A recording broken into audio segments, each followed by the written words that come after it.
Hey guys, it's Shannon. I am back with another kitchen remodel update, and I'm very excited to bring you this tutorial because it's a great cost-effective way to update your kitchen. I had actually posted some of this process over on my Instagram page, so if you're not following me, you can go ahead over there and find me at TheDailyDIYer, and you would see some of those sneak peeks that I post that are more real in time than what you'll see here on YouTube, which takes a little bit longer. But I got a lot of comments over there from people who said they would love to try this or really wanted to try this process, but they were a little bit scared to get started.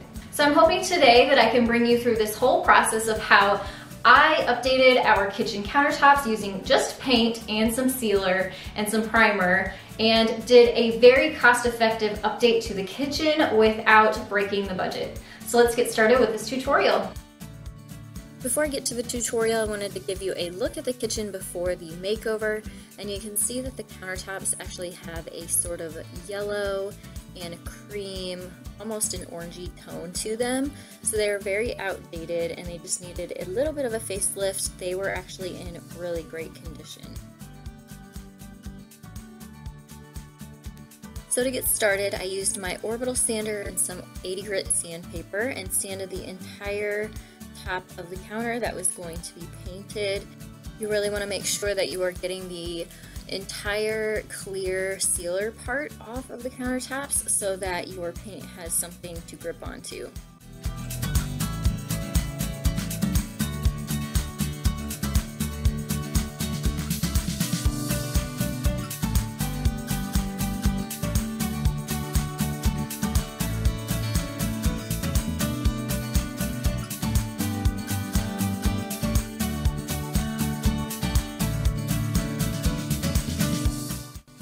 I got around the kitchen sink as much as I could with the sander, and then I went back with a piece of sandpaper and then hand sanded all the areas that the sander couldn't reach. Next, I used a wet rag to wipe down all of the countertop surfaces, get any dust and debris from sanding off, and then I let it dry completely before moving on to the next step. Then it was time to tape. I taped off all of the backsplash, some of the cabinetry, and especially around that sink area if you're not going to be removing your sink to paint. The first layer of paint needs to be a primer, and I used this kind that I found from Walmart. It was about $10 for this quart.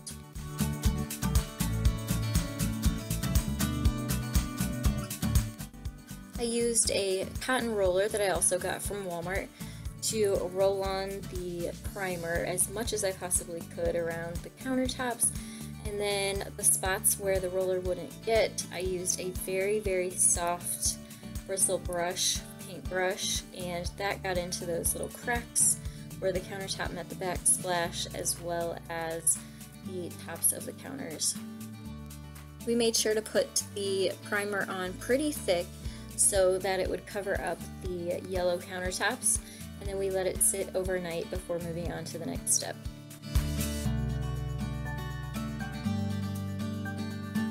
And here's a full look at the countertops after one coat of primer.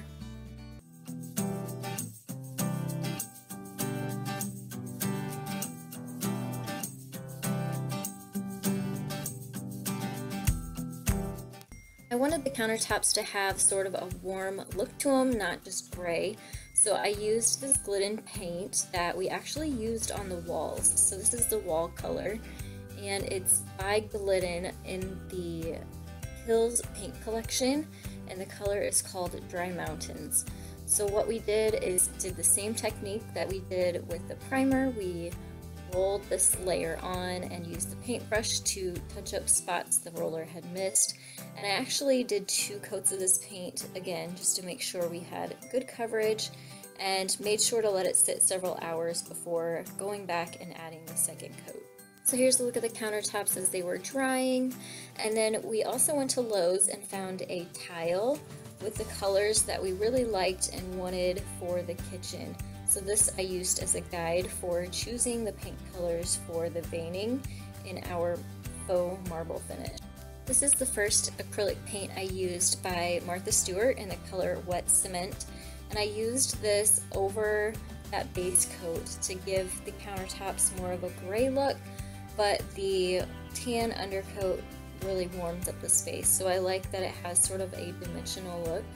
So the trick to this is getting your base coat onto your surface and making sure it stays sort of damp and wet. This is going to allow your veining to sort of spread and have more of a natural look. While the countertop was still wet, I went in with another Martha Stewart paint, acrylic paint in the color Arrowhead, and used a small thin paintbrush and got my paintbrush wet. You want to keep this wet as well, and dipped it into the acrylic paint. And you really don't want a rhyme or reason to your veining. You do want to make sure that it's sort of going at an angle and not straight up and down for a more natural look, but you just sort of want to let your paintbrush do some random stroke. Once you're happy with your veining, you can go in with that bigger paintbrush and you make sure that's wet as well, and that will help to fan out and feather out your veining and give it more of a natural look. You can also take a towel and sort of dab at it, and that will take some of the gray paint off and show the underneath base coat. Next, I wanted to add some dimension to the veining, so I used this Folk Art Steel Gray acrylic paint and just added to the existing veining. Again, keeping your paintbrush wet so that your paint has some movement. And I just sort of put this in different areas with the current veining so that it just added to what was already there. And again, you want to go back in with your bigger paintbrush that is still wet and damp and fan and feather out those new veining pieces. A good tip is just to work in smaller sections. So I used about a 3 by 3 foot square section to work in. That way you make sure that your countertop doesn't dry out as you're working your paint.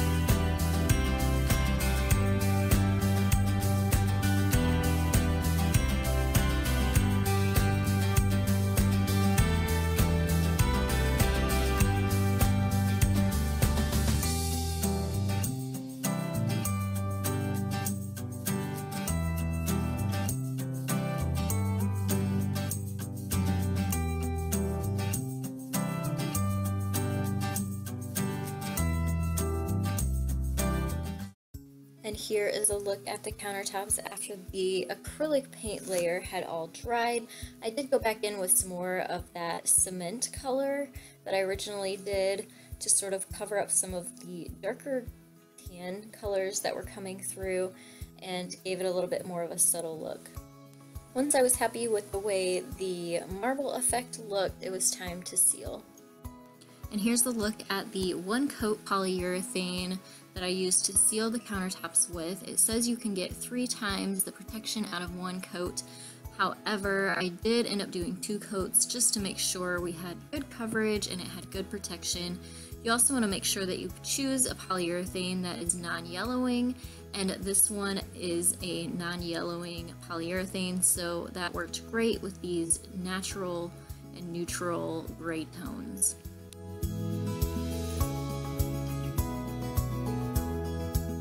And here's another look at the countertops before.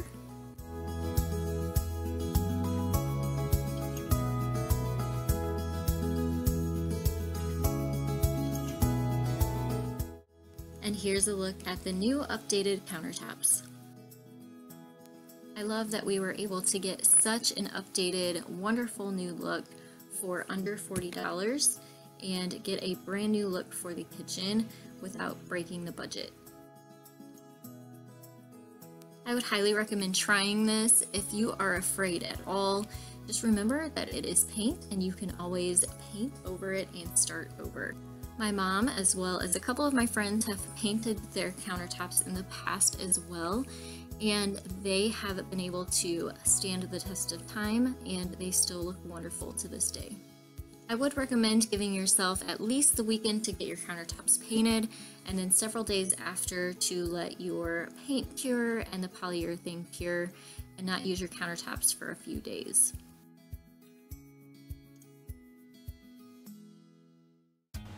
Thank you guys so much for joining me on this tutorial. I hope that it helped a lot of you. And if you have any questions about this process or the products that I used, you can leave those down in the comments below. I'd be happy to help you down there. I hope that this tutorial also inspired you. Make sure to give it a thumbs up for me. You can share this with your friends and family and inspire them as well. Don't forget to hit the subscribe button. I do DIY tutorials every Monday, Wednesday, and Friday. You can hit the bell as well so that you get notified when my videos do go live. And I'll see y'all next time. Thanks so much. Bye guys.